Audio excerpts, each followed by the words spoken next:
weekly podcast. Kyle, Ty, how we doing, boys? I'm trying to think 87s besides Mushin Muhammad.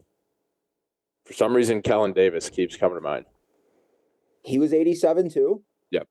Bears touchdown receiving leader in 2011 with 3. That's right. We learned that last episode. People forget that. Via Sporcle. 87s. 87 is like just a bad number.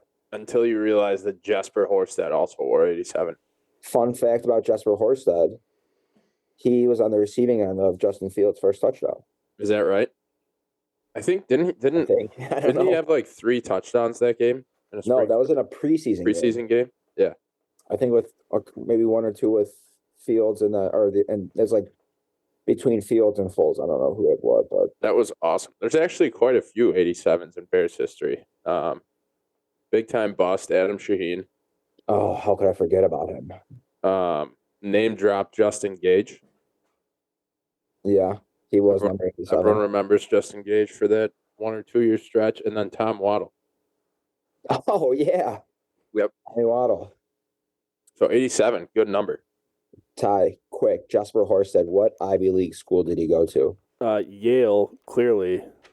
Nope. Damn.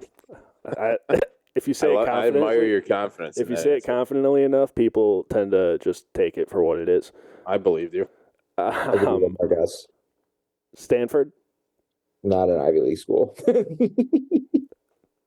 Since when, dude? Hold on. You know Stanford's in the Pac-12. I know nothing about college sports. I didn't know Jesper Horsted went to an Ivy League school. Yale?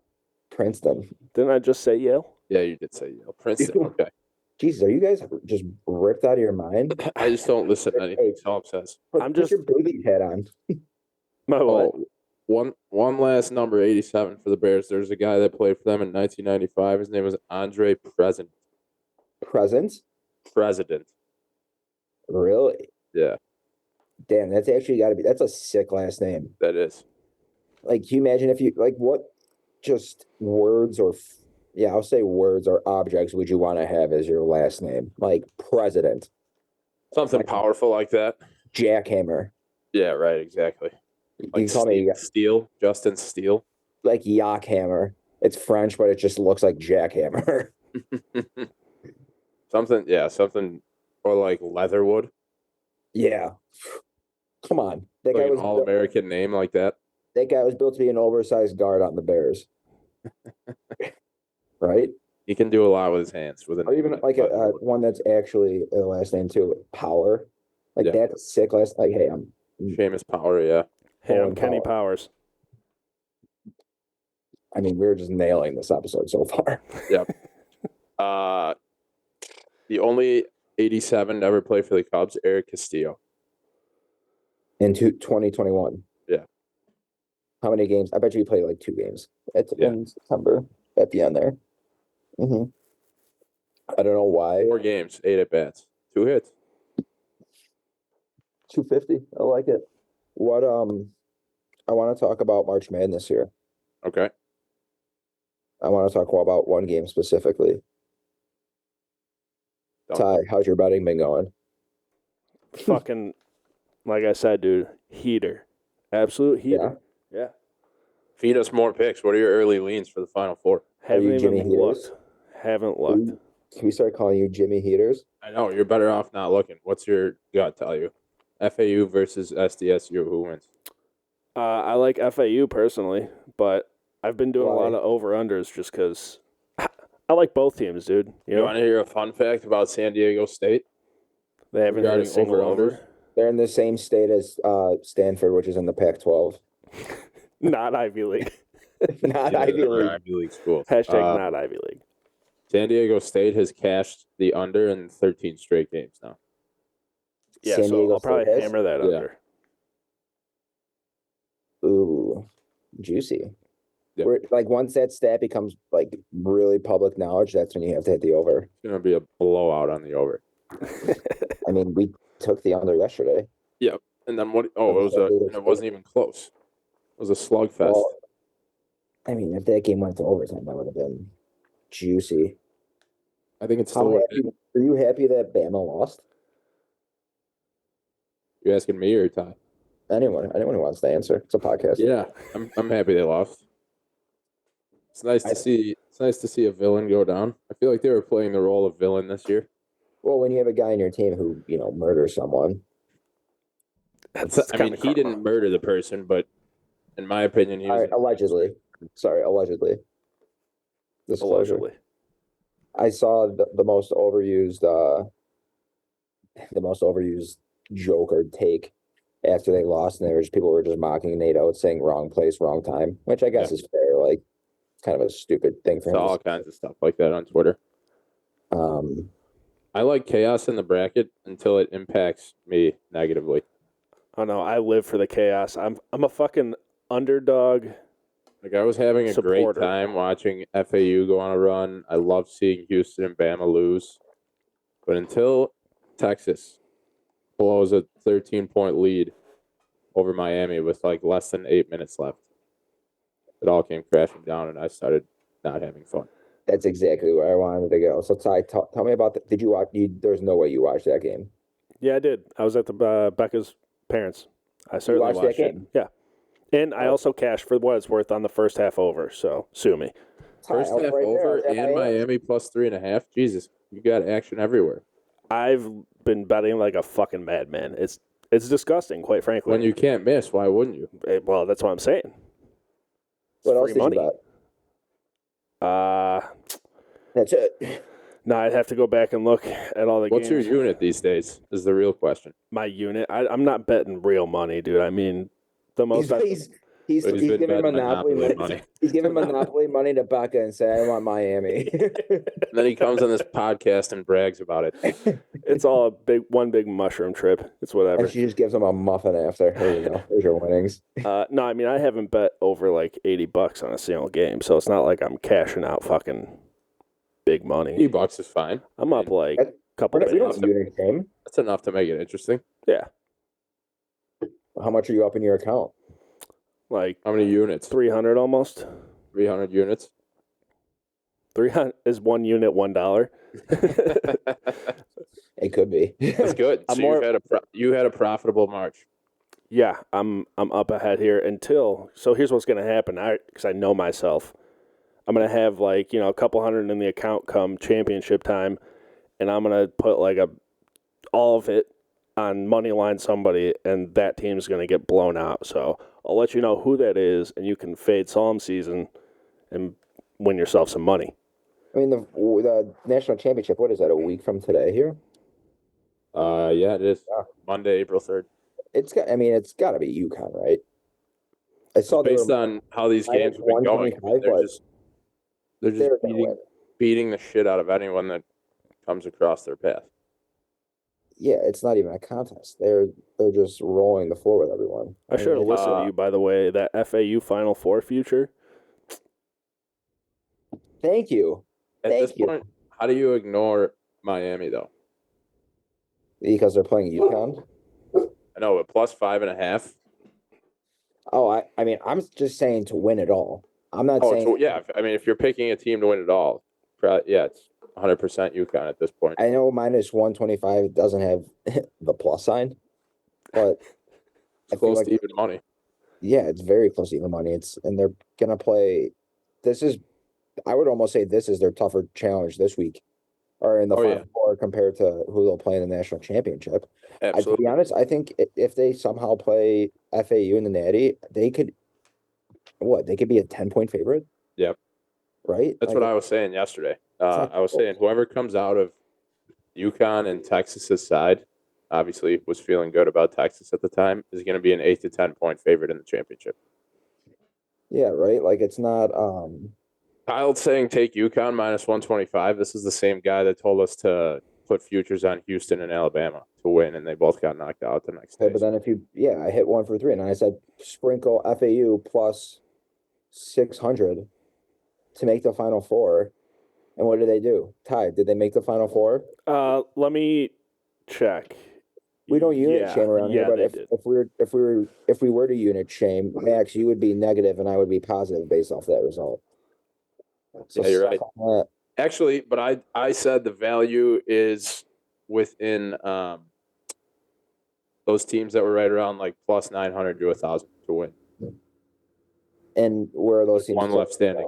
UConn. UConn was plus 900 at that point last week. Yep. Well, I said UConn, Gonzaga, Texas, and UCLA. I slept on UConn. yeah. I think everyone did, including the committee. UConn kind of makes absolutely no sense to me because I feel. Actually, listen to this. In the past 25 years, they've won more national championships than any other school. Did you know Yeah. that? I actually, that's a good point. I saw a tweet about that today, and it's like they're not considered a blue blood, but I mean, they're right up there with. But the blood's purple. It's close. In the last 20 years or so, they're tied for the most national championships. Remember Kemba Walker at UConn? Yep. What? Who was the Ben Gordon and Emeka Okafor, didn't they win one? Did they? I don't know. 04 maybe? Yeah.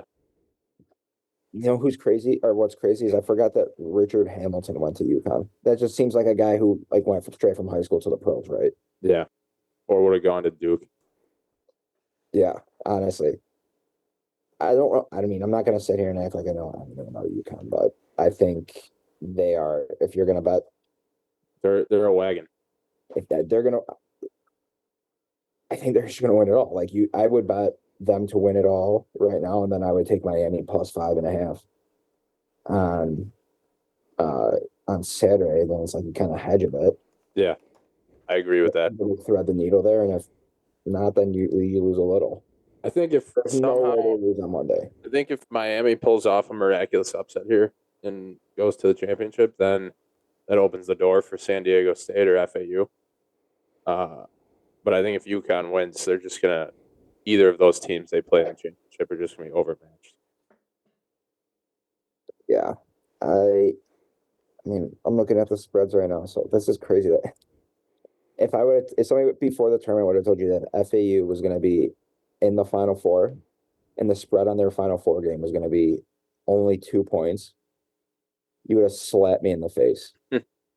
I wouldn't have believed you that they would make it to the Final Four. But then, if you told me the spread was only 1.5 or 2, then I'd say, all right, so there's clearly someone else who made it that shouldn't have.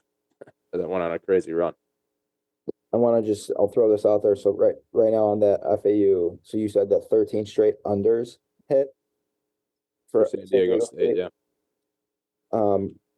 Right now, as we're recording, 96% of the money is on the under, and the line started at 132.5, and it's at 131.5. So I'm going to take the over. Similar total to the last game, right? I think it was 134 with San Diego State and Creighton. I don't think there's anything worse in life than watching a game that you have money on the under. There's no joy. And specifically basketball. Like I could watch a hockey game or a baseball game where I have the under, but football and basketball betting the under is terrible. I have to agree with you there. Like, yeah, but it's made me a lot of money this month. Yeah, which you almost have to think of it from like a Vegas standpoint. Like most people if they're watching the game, like they're probably like, yeah, let's just like throw some root for points. Yeah, maybe it's just we have big dumb brains. In our I definitely do. But you just have a big head. So do you want me to elaborate on my Texas situation? I do, because I want Ty to just know this and bask in it because he had $50 on Miami plus. Yeah.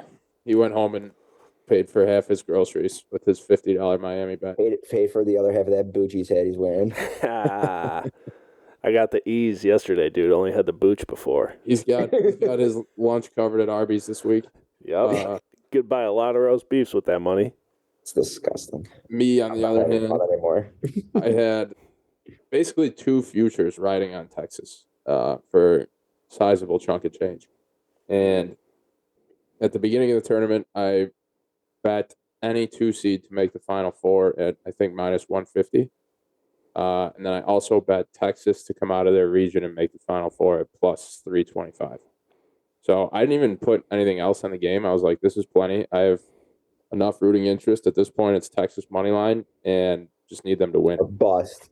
Right. Bust. Hey, and then he fucking like a 16-year-old just prematurely busted, dude. And I'm just watching the game, comfortably watching Texas just grow their lead throughout the first and early second half. I think I texted Kyle at one point. I was like, damn, I wish I put more on them when they were down 9-2.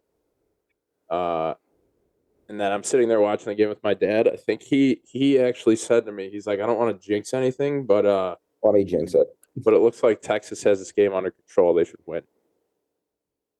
And I think that was right at like the 8-minute mark when it just started acid raining on Texas in that stadium. Right when they were up like 13. Yeah. What's your take? What's your take on that over the back call that got reversed?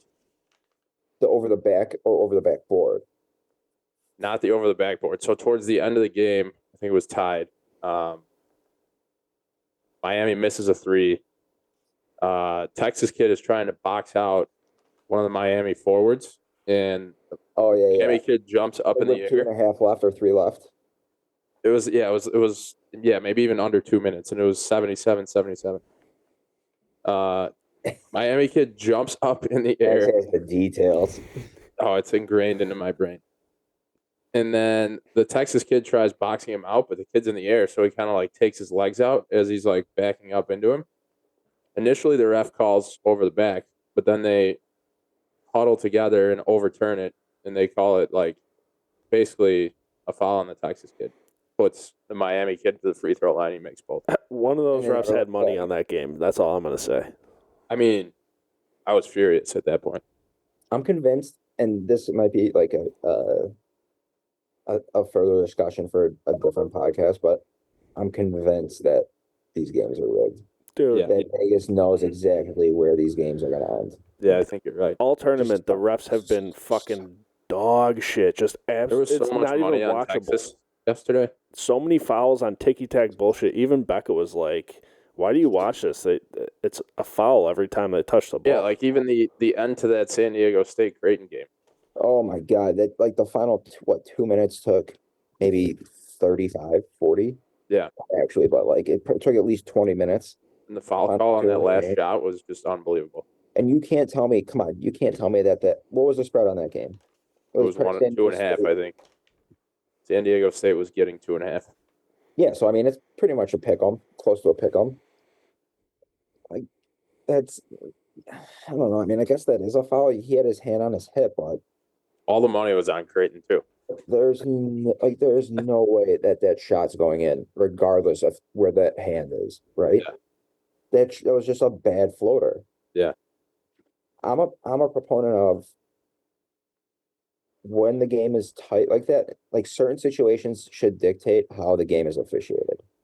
In that situation, under 2 minutes, tie game, going to the Elite Eight or going to the Final Four, it's got to be a clear foul. Yeah. Yeah, right? Like, all right, you call that with... Not only under 2 minutes, but like on the last possession of the game. That for sure has to be your mentality. Hey, not even in the last 2 minutes, in the last 2 seconds. Literally. I mean, how much time was left? 1.2? And it was even like... Not that it would have made any difference. The very last play of the game, Creighton... when the lefty tossed it all the way across the court, and they they knocked it out of bounds. It looked like it hit out of bounds with like 0.3 left, and they were like, end the game. Yeah. And I was like, I mean, I had the under, so I didn't care at all. I just didn't want 1 point scored there. Yeah. But yeah, that made no sense. It's I don't know. It's just little things I've been noticing lately. It just for sure. I could see it. It wouldn't surprise me. It would make me sad. At the end of the game, it just very much caters to like where the number is, and the number just hits right ever so slightly. It's very, very close. These odds makers are very. I think about the whole box out play. I'll get off my soapbox after this, but I see on Twitter like everyone's saying, oh, the guy jumping in the air has the right to that vertical space. Like you can't undercut him like that. How is the guy boxing out supposed to know if the guy behind him is jumping? It's like you can't see. You don't have eyes in the back of your fucking head. You're just taught to box out the defender. I mean, yeah, that was an auspicious call to say the least, right? I saw that and I was like, I don't know about that. Mm-hmm. I mean, I feel like that's one where you're just like, fuck it, let the boys play. I was screaming at the TV personally. They should have one random minute each game is just jailhouse rules. Like you have like a lottery ball. It's like in semi-pro when they go to commercial and they just start throwing haymakers. Yeah. Yeah. Like honest to God, that it's like you pick a lottery ball, it's like, all right, minute 13. So and whenever it's like between 1300 and 1359, you can just do whatever you want. So you need to clip this part of the pod and put the video of them fighting in semi-pro. Tweet it out. I'll see what I could do about it. That's gonna take until Friday. That's fine. Yeah, It's worth it. and I'm going out of town, dude. Yeah. Ain't that the truth? All right, so before we move on, give us your final four predictions here. I'll take FAU to win. So I mean they're getting points. You might as well just bet a money line. Get plus money on them. And then obviously it's really hard to bet against UConn right now, but same goes for Miami. So I think I'm taking both the underdogs. Just taking the points that Vegas is willing to give me. I agree. I'm gonna take that FAU San Diego State over, and I know that's not what we're saying or talking about. Who's Kyle just can't stop betting. Yeah, I don't know. I'm gonna take that over, but I'll also take I'll take FAU just because I want them to win, but I'll take Miami +5, but UConn to win it all. I think you got to take the over in that UConn Miami game too. I think I honestly was just wheeling around, just twirling, trying to thread the needle any way I could. All the money is going to be on that over, but I can almost guarantee you it's going to hit. Fade season. I hate to say it, but I'm with Max on his picks there. It's 149.5. UConn and FAU. 87% of the money's on the over. Yeah. And it's moved. It started at 149.5 and it's at 149.5. So I might take the under. I probably just won't bet that. Yeah. It's just not fun. Like that's what we should come up with. That's maybe we do a starting five later. Things we'd rather do than watch a game, we bet the under. I feel like in that Texas Miami game, just for the total for this next one, like Texas tried to play a half court offense and slow Miami down from a run and gun. Score was still 88-81. Yeah. And same with UConn. Every game they've played, they've scored over 80 points, I think. Do you think they're playing at NRG Stadium, right? In Houston? Yeah, you're right. Yeah, they are. Do you think that so they're obviously playing in a football stadium. Do you think there's anything to be said for the visual component of, you're playing in such a bigger space? Yes. Softer rims, harder rims? Yes. I think there's an argument for that. If you're going to take the under, you might as well that might as well just be your logic. I think it might be. Not to mention all the money being on the over. You convinced me already. Yeah, but you can't a Final Four. I'm not going to take the under. I just wouldn't bet it. I'm here to win money, not fucking enjoy my time watching the basketball game. He's here for a good time, not a long time. He's not here to enjoy anything. Yeah, exactly. I'm here to get in, cash out, and leave, dude. Here's what I'll say about the last thing I'll say about Miami and UConn. Miami has guards that can play with anyone. I think if they get outmatched anywhere, it's going to be on the glass because UConn is just good at every part of the game. I like the guy on Wow, this is a lot of March Madness. I like the guy on FAU, Vladislav Golden. Yeah, big dude. I think I'm gonna start calling him the big fundamental. he sometimes looks like a baby deer out there. Yeah. And other times he looks like both his kneecaps are pointing towards each other. Yeah, like he's about to tear both his ACLs at the same time. Shout out me. Or he looks like I don't know, I want to say Sean Bradley, but he looks like a competent a competent player who could play in the NBA. Yeah. Like when he rolls off screens, there's times it's like he's on ice skates. But then when he gets the ball in the post, he I don't know why I always think of this, but when a big guy gets a ball in the post and they bring it down, it's like you're the stupidest person on the planet. Like, why don't you just keep it up? Literally. I'm 5'8", I can't fucking jump that high. Yeah. You're 7'1". You jump, you're basically throwing it downwards into the hoop. All right, and this is my final thought on just big guys in March Madness in general. Why is nobody dunking? Why are we not seeing like these big guys? They're like, and this is specifically like when the ball is like around the rim and for putbacks, stuff like that. Like they're trying to like lay it up off the glass or like float it in there. It's like they're afraid of hitting the rim too hard. Get the ball. You're 7 feet tall. Fucking get ferocious and just slam it. Yes. I have the over. We need these points, boys. It might hurt your hands a little bit, but yeah. Coach Kyle. Am I wrong? Again, this could be just like big dumb head fan take, but I'm with you. this is the shit I notice whenever I'm watching.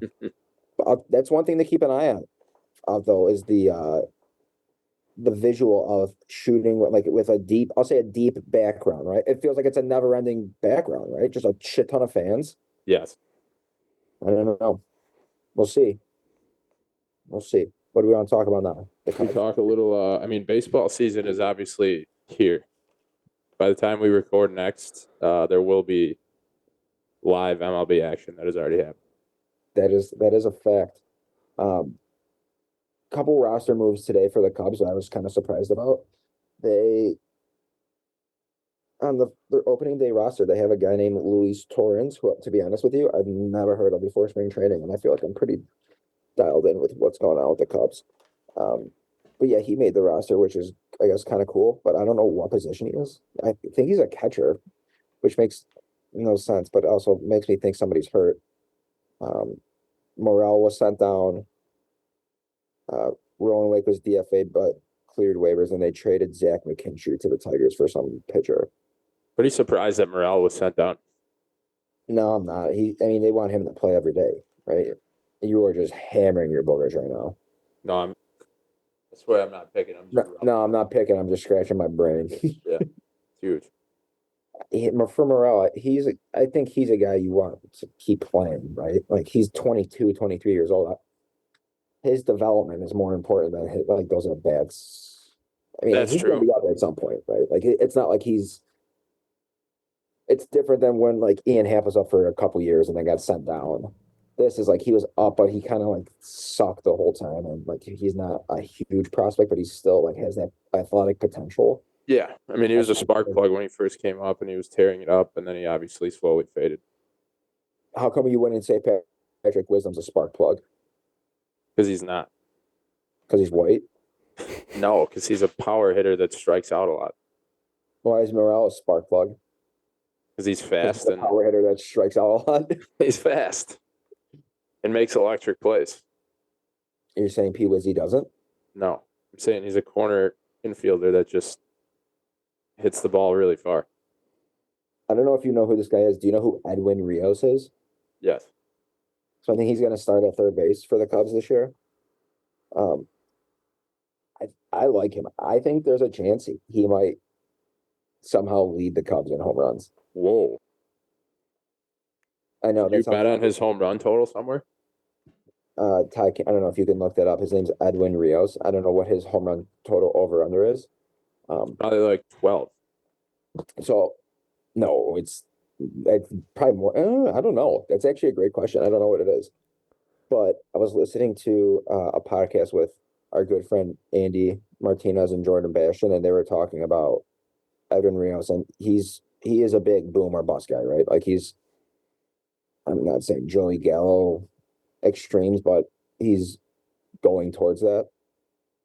He homers in his career once every 13 at-bats, which is astronomical. It's like Sammy homered once every 12. Barry Bonds type stuff. Once every 12 at-bats, right? And the spring. Was it Barry Bonds once every 7 or 8? Yeah, he's just different. I think Edwin Rios, if he gets, he's just a strong guy. Like I think if he plays every day or close to every day, there's a chance that he leads the Cubs in home runs. And as I'm sitting here looking at Cody Bellinger MVP odds, plus 10,000. If you're curious, it's worth a sprinkle. And to be honest, this is one bet that I actually, when I say like, I don't bet the Cody Bellinger one. Like, there's no shot he wins MVP. What I do think is something that realistically could happen is Hayden Wesneski winning the Rookie of the Year. Yep. This He dude has some is nasty stuff. so nasty. That slider, it's like he could tell you he's throwing it, and you still couldn't hit it. What a crazy find with that Scott Efros trade. Like, who would have thought that he actually had this much potential? No one, right? Like, and Scott Efros, I think Cubs fans liked him. He was good. He's that quirky sidearm reliever who would, strike he had that nasty run on his two seam, good I mean, that was it's like the perfect sell high. Yeah, right. And you get this guy he's a little older. He's 25, 26. I mean, I guess it was a buy low on him. Yeah, right. And what's crazy is like he still has the rookie prospect or obviously he has rookie eligibility, so he could be ranked in like all these prospect rankings. Nowhere, not even in the top 100. Wow. Ty, can you actually look that up too? Hayden Wesneski, rookie of the year odds. Yeah, I tried to find the Edwin Rios thing, couldn't find shit. I saw it today on Marquee. I'm not sure where this list came from. Might have been MLB.com, but they were ranking pitching staffs in the MLB, and I'm pretty sure they had the Cubs at number 12. Yeah, I don't. Hayden Wesneski's plus 4,000. Yeah. Am I seeing that right? Yep. For rookie of the year, dude. I don't know. That's. I mean, well, think about it this way. Who are some of the other guys on the list for rookie of the year in the NL? Corbin Carroll, Jordan Walker, Kodai Senga. There's no names that you're seeing there that are basically locks, right? I mean, no, because I don't know anybody who's a rookie. Right. So, I mean, I know Jordan Walker and he's on the Cardinals. He's supposed to be really fucking good. I just don't. I mean, wouldn't you say like when Chris Bryant was coming up, he was almost like a lock for rookie of the year? Anthony Volpe has to be probably pretty high up there. He's in the AL.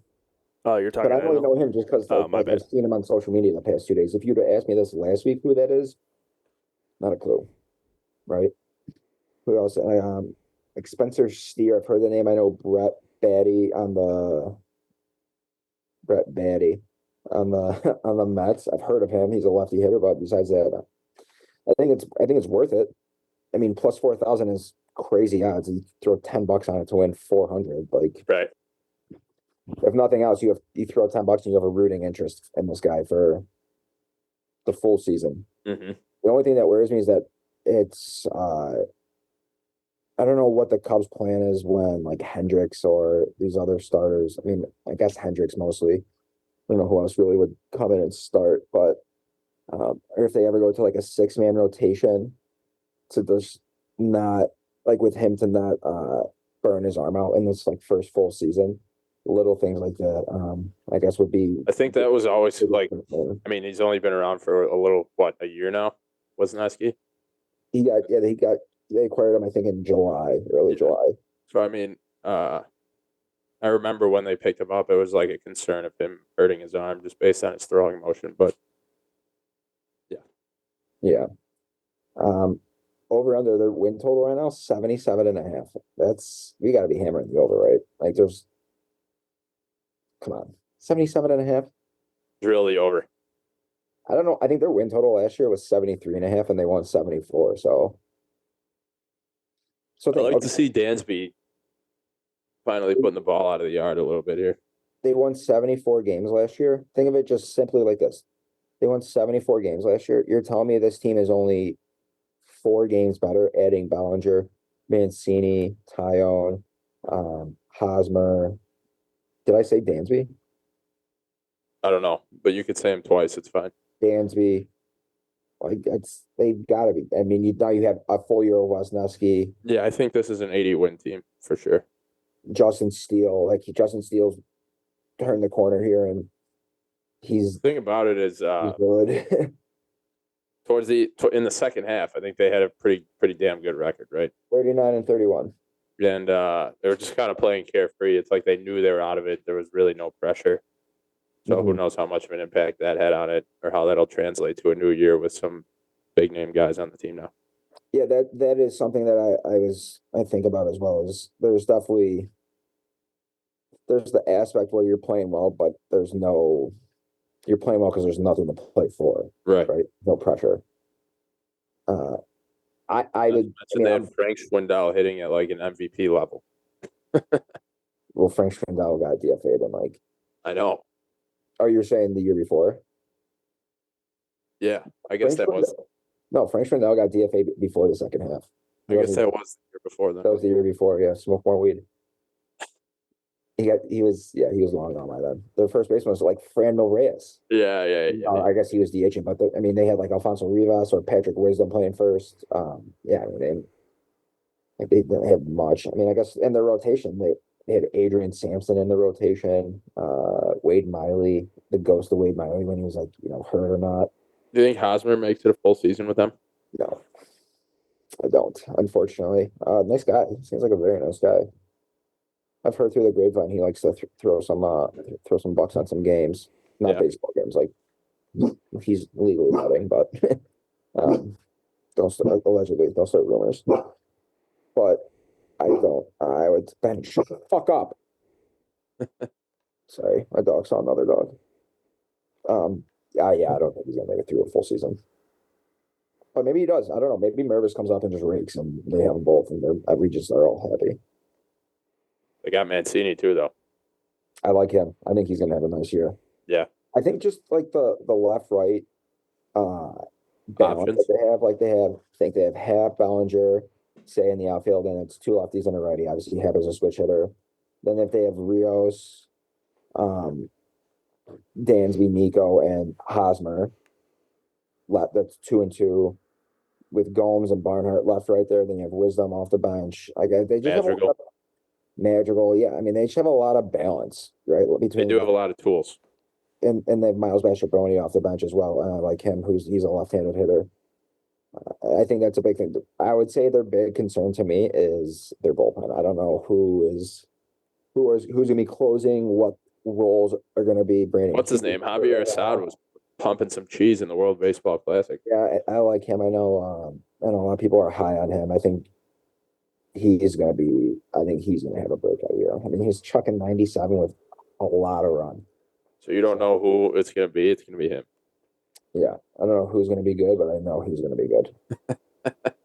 Him and Keegan Thompson. I just you went from not knowing who in the bullpen is going to be good to saying he's going to have a breakout. No, I said I don't know what their roles are going to be in the bullpen. Okay. Or who's going to be good in the bullpen. 2 questions. How soon is Seiya going to be back? I think he could be back, from what I was reading, on the second homestand. So almost like maybe a week or 2. Oh, that's nothing. And not even 10 games. What's your prediction on when Matt Mervis comes up? I know it's obviously so many things can happen, but before September? Oh, wow. Yeah, I was going to say like June. Yeah. I thought you were going to ask me before June 1st, and I was going to say yeah. But now I just went after June 1st. I'll say sometime in June. I love to hear that. I think, and this is the eyeball test of analytics here. I was just looking at their schedule. I think looking at their schedule, they have a tough first half, but like an easier second half. So if they can like stay afloat, especially with the second wild card, if they can stay afloat around the deadline, I mean, why not? I mean, they have good pitching. They had a couple bullpen arms, and I mean, you don't have to break the the farm system up to acquire someone, but at the same time, you saw what the Phillies did last year. Anything can happen. Yep. It's just exciting to have one some hope a little bit. Yeah, hope springs eternal, right? Who has more wins this year, the Cubs or the White Sox? I think the Cubs do, to be honest. I think the Sox are going to stink, which kind of sucks because I really don't want them to. What's their win total at? Ty, can you look that up too? The Sox win total? Yeah. Their pitching staff worries me. Agreed. Benny Biceps was a nice ad. They're going to hit. They're definitely going to hit. Yeah, I mean, I don't know how I feel about them losing Abreu. I know all winter I was beating that drum. I wanted him to go to the Cubs. But I think that's a big thing. Like, he was a big locker room presence. 84.5. Ooh. Yeah, I think I could honestly difference. I could see a world where like them and the Cubs have the same record. Yeah. Oh, Like for sure. like 84 wins. Yeah. Or 82 or something like that. Okay, but think of this, like the Sox are at 84.5, the Cubs are at 77.5. Do you think the Sox are 7 games better than the Cubs? No, right? You would say they're probably like pretty equal. I don't know. They have a more 7 games better? Bub, shut the fuck up. they have a more developed lineup. I mean, they have guys who have potential to be aces. Like, And who, like Giolito and Kopech, like who's in the rotation right now? It's Giolito, Kopech, Cease. Lynn. Oh, I forgot about him. Cease is an absolute stud.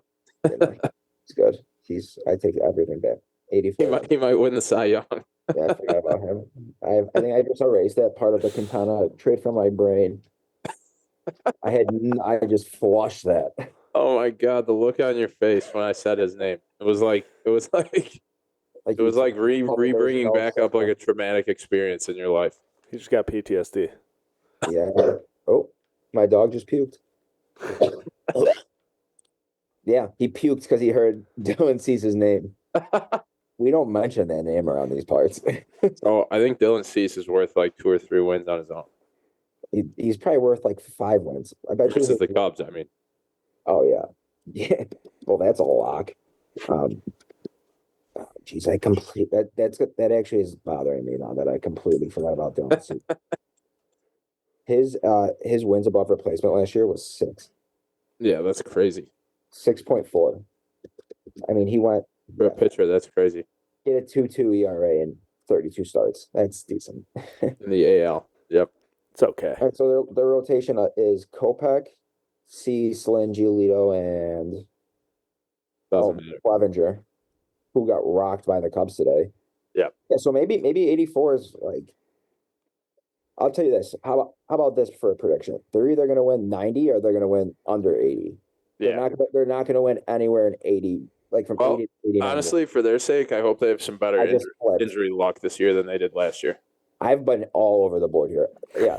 they really have shit injury luck last year. You're right, though. I could see them winning 80 or 90 or under 80 for sure.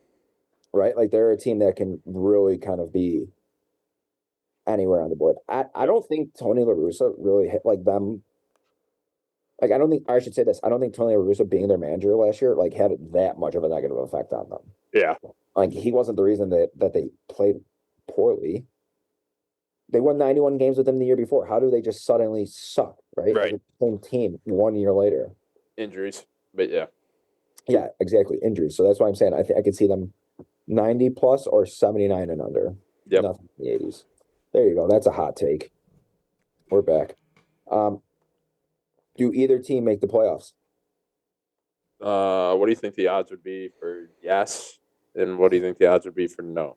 I bet the Cubs plus 700 to win the NL Central. Okay. So the odds that either team makes the playoffs is probably somewhere close to even. Probably plus like 125, 150. Yeah. Yep. We have to say yes, just for. I mean, I just took the Cubs plus 700. So yeah. Exactly. So I mean, that's easy for me to say. How about both teams? Do you think both teams? If you were to you have 3 choices: both teams, one team, or neither team makes the playoffs. Where would one team is probably the most likely? Yeah, one team. You would say one team? Yeah. I mean, I hope both make the playoffs. Honestly, I genuinely do. It's when both Chicago baseball teams are playing well, it's a lot more fun around here. It is. Who do you think has about you? And you're saying the Sox have a better chance to make the playoffs? At this point, yes. Right now, yes. You're a communist. Let's go to the Sporcle. I can't talk about it anymore. Disgusting. You're a sick fuck. You know that. I'm glad Texas lost. I honestly, right now, I think the Sox have. Shut your mouth. I think at the All-Star break, there's a good shot the Cubs have a better chance. So you're just contradicting yourself now. Because I just said in the second half the Cubs have a weak schedule. People forget that. Exactly. So if the Cubs are at 500 heading into the second half, I think I would expect them to finish better than the White Sox. Oh, okay. Gotcha. I heard you wrong there. Nah, I'm a Muppet. All right, Ty, share your screen here. Hey, how about that JT Realmuto ejection today? That was pretty ridiculous. wild. That was awesome. Everyone loves him now too after the World Baseball Classic. Yeah, dude, and he's hot as shit. Yeah. He's a good-looking guy, so you know. All right, we're doing Chicago Cubs opening day starting pitchers. Now, this quiz goes from 1870 to 2022. So 1870? yeah. You fucking kidding me? I say we just go back to 94. See if you can get from 94 to 94, we'll get it in 30 seconds. I don't think we'll get 94. I don't think so. Opening Let's just day see- starters? Let's see. Starting pitchers? Yeah, I don't think we do. I think we could get pretty close. Well, let's I see guess how we'll you try. fucking do, dude. Ready to play? Yeah. Give us like 10 minutes here. Time. 10 minutes? No. Just keep it. We'll go. We'll Just keep. Yeah, we'll keep going until we just can't name anyone. Yeah. Until we get to 1960. There you Until go. we're All right. somehow in 1860. 3, 2, 1. Here we go, dude. Play quiz. Sorry, man. Label them off. Hendricks. Lester. Arrieta. Can you scroll down a little bit? Yeah, my Lester's ER. You spelled Lester like it was grinder. I got Lester. I got Lester. Arrieta. Is it 1 R? or 2 R's? Arrieta. I don't know how you're gonna spell Samardzija, but I gotta look this up because Zambrano. Can you try to spell Jeff Samardzija? But I actually know how to spell it. No. You're missing an A. It's S-S-A. It's Samardzija. No A there. Yep. Then a Z after the J. Pardon me. A Z after the D. Yeah. Let's start over. It's a Z after the D, and then an I and a J-A. Oh, my God. One D, though. This is fucking ridiculous. Need a Q and a Batman symbol. A-M. Another Q. RD ZIJA.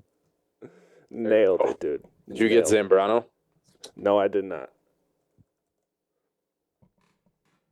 Why don't you go ahead and there you go. Dempster. It's on a delay, so just keep that in mind. You're on a fucking delay. Wood. Brain is. Pryor.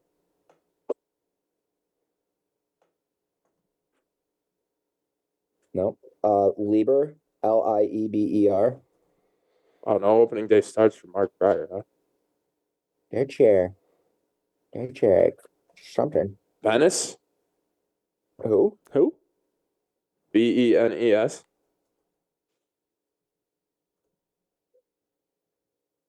No. Benes. Can you try Terry Mulholland? If you tell me how to spell it. That's what I'm trying to look up how to spell it. What about, don't tell me Juan Cruz ever started opening day for the Cubs. No shot, did he? MULHOLLAND. So Wow. Nailed it. 97. 97. Great call. Shit. Okay, well now this is Kevin Tapani. Put in Fergie Jenkins for fun. Kyle, finish yours. ANI. Say it again. ANI.